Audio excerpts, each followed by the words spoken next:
अंजलि जो कि पास ही के जिले में रहती थी और 12वीं पास कर चुकी थी, उसके पिताजी ने बेटी को जल्दी विदा करने के लिए उसकी शादी फूलपुर गांव के मुकेश से करवा दी थी।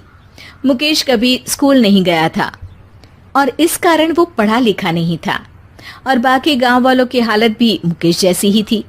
मुकेश के घर में उसके माता पिता भी रहते थे। सासू माँ, मैं बाहर मंदिर तक जा रही हूँ, आधे घंटे में आ जाऊंगी। अरे अभी कहीं जाने की जरूरत नहीं है, चुपचाप जाके रसोई में रात के खाने की तैयारी करो। और ये घूंघट क्यों हटा लिया है तुमने? क्या पता नहीं कि इस गांव में औरतें बिना घूंघट के नहीं रहती। रात में अंजलि छत पर जाकर अपनी मम्मी से बात कर रही होती है। तभी गांव की 3-4 औरतें उसे देख लेती है और दरवाजे पर आकर उसकी सास से शिकायत करने लगती है। और क्या हुआ? अरे छत पे तो देखो, आपकी बहू मटक मटक के किसी से फोन पर बात कर रही है। दिन भर फोन पे लगी रहती है। अरे कल तो मंदिर के पास वो क्या कहते हैं, सेल्फी ले रही थी।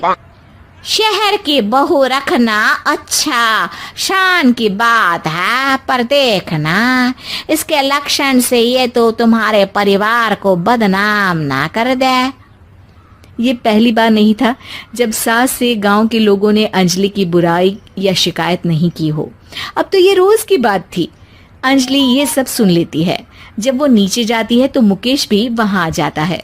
सास कहती है, बेटा लोग घर आकर शिकायत करने लगे हैं बहू के कामों की, देख लो। पति हो, संयम से रखो इसे।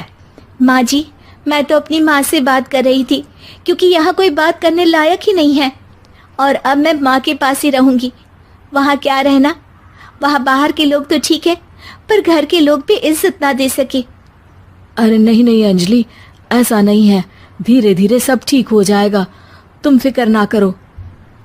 अरे बस कुछ बोलना ही नहीं है, सर पे चढ़ा रखा है बहू को। सास मुकेश की नरम बात सुन के वहां से मुंह चढ़ाकर चली जाती है। मैं तो कहती हूँ हम दोनों शहर चले जाते हैं।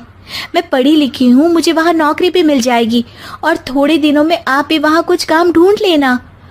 अरे नहीं नहीं अंजलि, हम यहाँ ना गांव का खेत, माँ पिताजी को छोड़कर शहर नहीं जा सकते। माँ पिताजी को कैसा लगेगा और गांव वाले क्या सोचेंगे? ये कहकर मुकेश सोने चला जाता है और अंजलि की गांव वालों द्वारा बुराई का सिलसिला बहुत दिनों तक चलता ही रहता है। लेकिन अंजलि गुस्सा ना दिखाते हुए समझदारी से काम लेती है। बारिश का मौसम चालू हो जाता है। जोरदार बारिश से पूरे गांव में हाहाकार मच जाता है। दुर्गा नदी में बाढ़ आ जाती है और बाढ़ का पानी पूरे गांव की फसल तबाह कर देता है। फसल की ये हालत देखकर गांव वाले निराश हो जाते हैं।